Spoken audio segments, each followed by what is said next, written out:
time, 100 double unders, 20 toes to bar, 10 front squats at 225. No one's needed the 18-minute cap yet, and we don't think anybody will. Go up steps to success. So we're looking at relaxing unbroken through those toes to bar and double unders so that we can hold that strong squat pace on the front squats and reduce that time under tension through the midline. Your lane assignments for heat number 3. Bjorgvin Carl Gudmundsson, sitting in lane number 8, is attempting to do something no one has done in the individual CrossFit Games era, and that's qualify for 11 straight CrossFit Games. We've had athletes that have been to 11. Ben Smith went to 11 in a row, but got that invite in 2019. But BKG, 10 straight, not the only one. Cole Sager out of the West will also be trying to do something that has never been done before.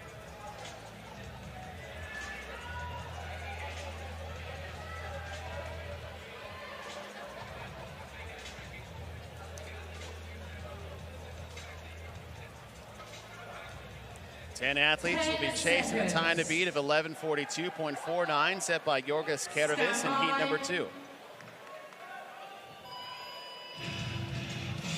Win a CrossFit World Tour visiting CrossFit gyms around the globe. Create an account, scan the QR code, or visit hustleup-app.com to enter. That's it. Draw will take place on June 20th, 2024. 2 heats down, 2 heats to go. And we went and talked about BKG, who's been in the sport forever in his success, but another athlete that needs to get mentioned is actually Harry Lightfoot out of Blueprint CrossFit. Yeah, Harry's been on the come up in the last couple of years. He had a really good quarterfinals placement last year, and then I think probably didn't live up to what he wanted to do at the semis. This year he'll be looking to redeem that. Sure, working the first set of 100 double unders. I would say I'd like to bring this man into the booth, but Mr. Ollie Manfred, thanks for being here, buddy. Thanks for having me, Chase. But the Brits are taking over, me, Lucy, talking about Harry. Here we are. I'm sitting here, I feel like I've never been outnumbered before this much, especially in the booth. But Ollie, you work deep with the affiliate side here for the international team, and being here at the French Throwdown, seeing these people come out in droves for this competition, what's it mean to you guys as far as being able to host this semifinal event? Yeah, I think, CrossFit was later to pick up traction and speed outside of the US, obviously, and since we started kind of really taking it on, I guess 2011, 2012, where it really picked up, it's just been snowballing. The momentum has been amazing, and I think every year when we get to do this is like our opportunity to showcase just how much the sport is growing here. Yeah, and it's an honor to have you here, Chase. Show you how it's done, right? It's always great to come over here. It's just so exciting, and it's like you said, is that you see the same excitement and enthusiasm as what the States had in those like early 2014 to 2018 years, and now it's blossoming here internationally as athletes work for their first round into their second. Top athletes in this heat working there into their second round of 100 double unders. And Ollie, speaking more towards the affiliate community, right? We know the competition scene is exciting. There's the rise of more athletes from different countries. Before it's monopolized a little bit from specific areas, but on the affiliate side, do you see that same excitement and growth on the affiliate department? Yeah, 100%.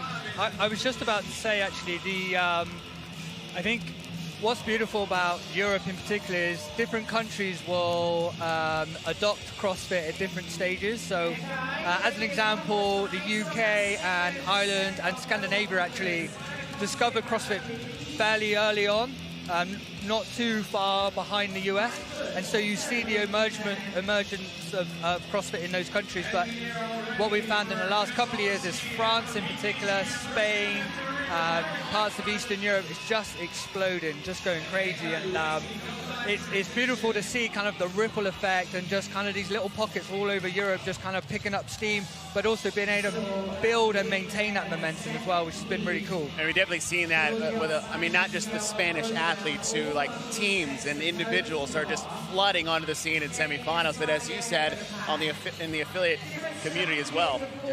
Hand in the air, second round, toes to bar, 20 reps. Athletes will make their way to the bar, and leading is Michael Wesolowski. Blue shorts, lane 3.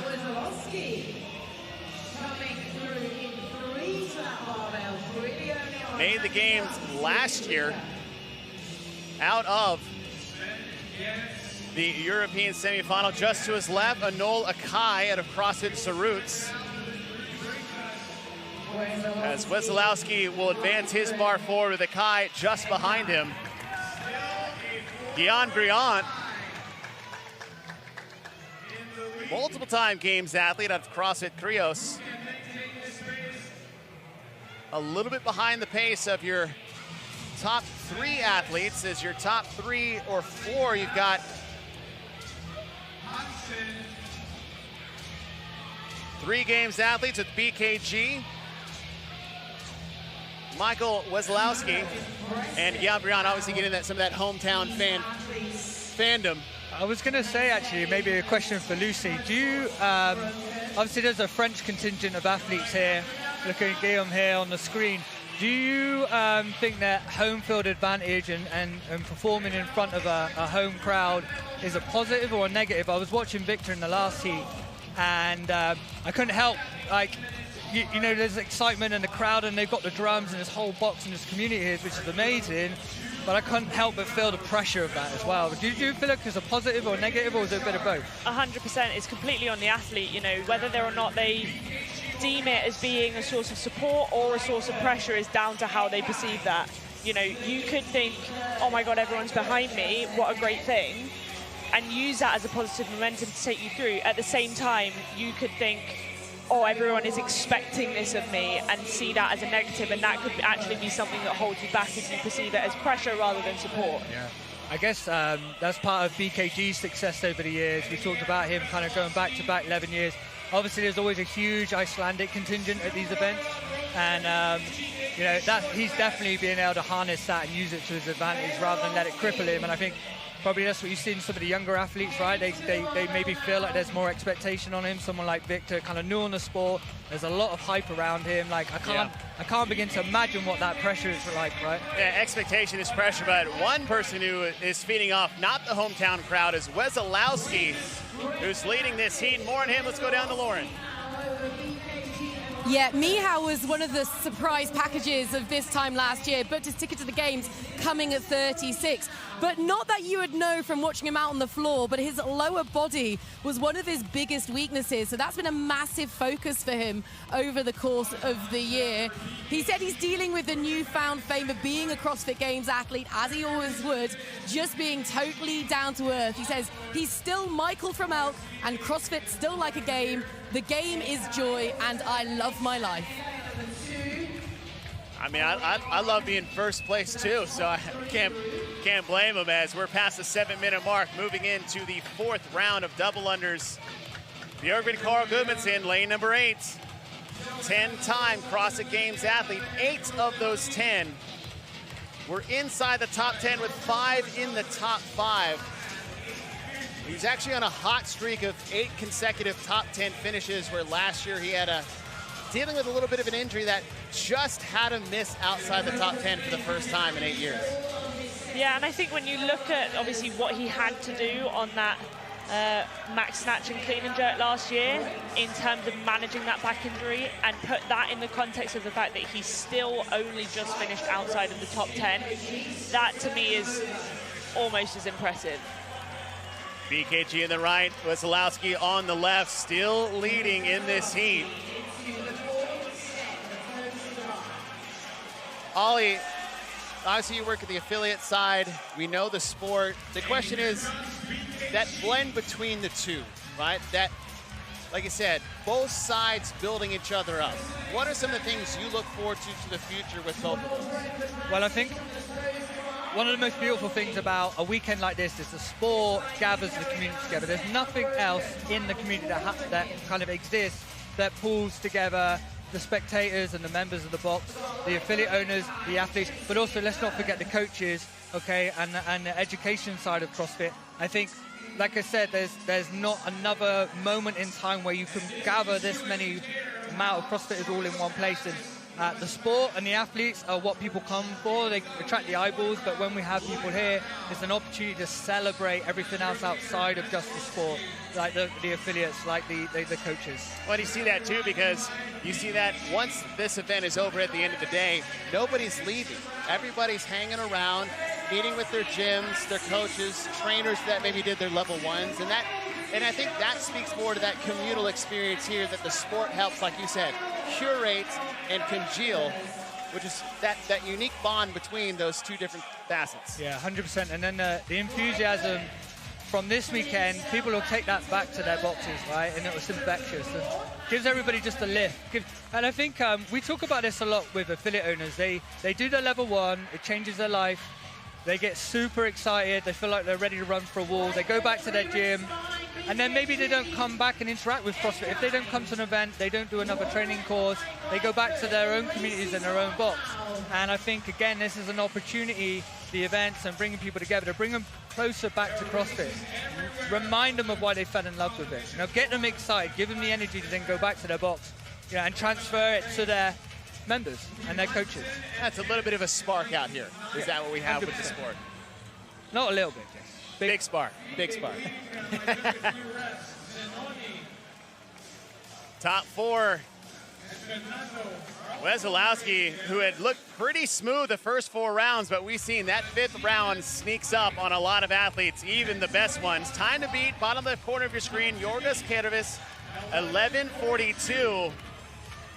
As Wesolowski works to the toaster bar for the last time, and you just saw that little look, that little deep sigh before he jumped up there.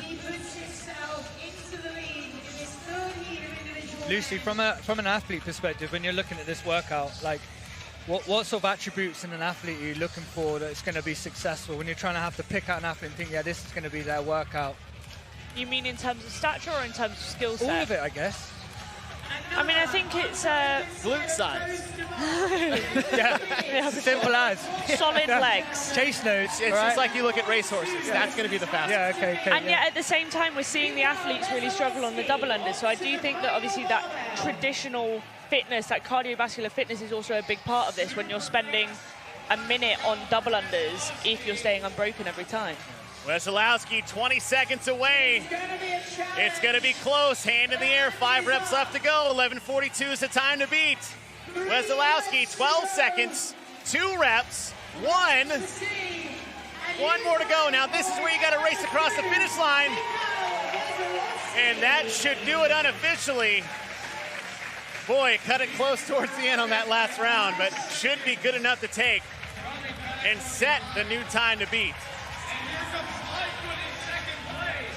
Lightfoot sprinting across the floor. So Harry Lightfoot sitting in 11th overall, currently 1 spot out of the qualifying position. As we just found out all but maybe a week ago that this European semifinal is going to get 10 spots at the CrossFit Games for both men and women.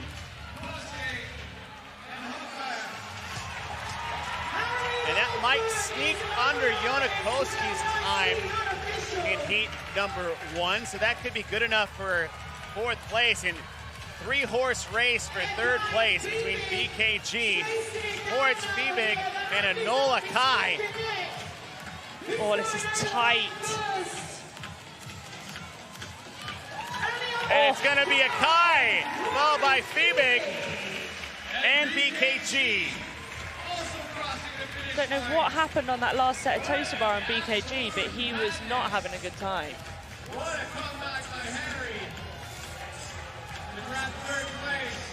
Corbin Carl Goodmanson sitting in 16th place overall. And that is Fernando Pardillos out of CrossFit Wallace. in the center lane, but he's got two more there with them. Sven Geens in the right side of your screen, as well as lane number 4 in the middle, Enrico Zanoni. And Zanoni will cross the finish line, and no shirt. He heard me. He heard me yesterday. Thank you, Enrico, for everyone. You want to see the rig, did you, Chase? Hey, listen, I want to see what's physically possible that I am just not capable of sometimes. And it's more about just moving barbells. Ludwig Hansen crosses the finish line, and Guillaume Briand. The depth is crazy. What, we've got 4, 5, 6 maybe gains competitors in this heat? In this heat, yeah. And it's the third heat. Yeah. Guillaume Briand. The uniform kits you're seeing on the field of play is provided by Northern Spirit. Unlock 15% of your order at northernspirit-sport.com. Use the code CrossFit Semifinals at your checkout. That's Guillaume Briand. And we're starting to hear the crowd, a little bit of mixed emotions in the competition floor. This is what I love, right? I don't love just all claps and high fives. Give me the boos. Oh, I guess over here it's the whistles, right? Give me the American boos and the European whistles. Hiss. A hiss, basically. The hiss, that's right. Guillaume Briand. And this is where we see come up a couple times for these athletes. Though people might make it look heavy or easy, look, that 225 is absolutely no joke at this volume of reps, coupled with the toes bar, coupled with the double unders. And Guillaume Briand, who's 7th out of quarterfinals, and he was sitting at 12 overall, is going to take a hit.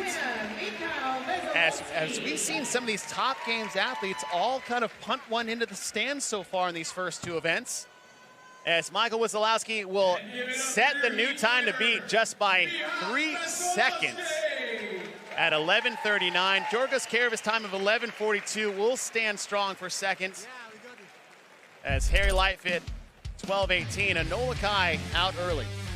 Yeah, and then to be fair to him, started to see that strong finish as well. So he just had that bit of a dip in the middle. Nice and smooth on his toes bar as always. And then we saw Wysolowski pull through towards the end. And then it was just him getting further and further ahead. And obviously super tight towards the end as to whether or not he could beat Karavis' score. But he managed to hold on and get that top spot. Try and hold on for the last heat. New time to beat 11:39. Hearts to the family from Wysolowski. Ollie, thank you so much. Thank you so much just for being here, but for everything you do for this community, for the affiliates, and for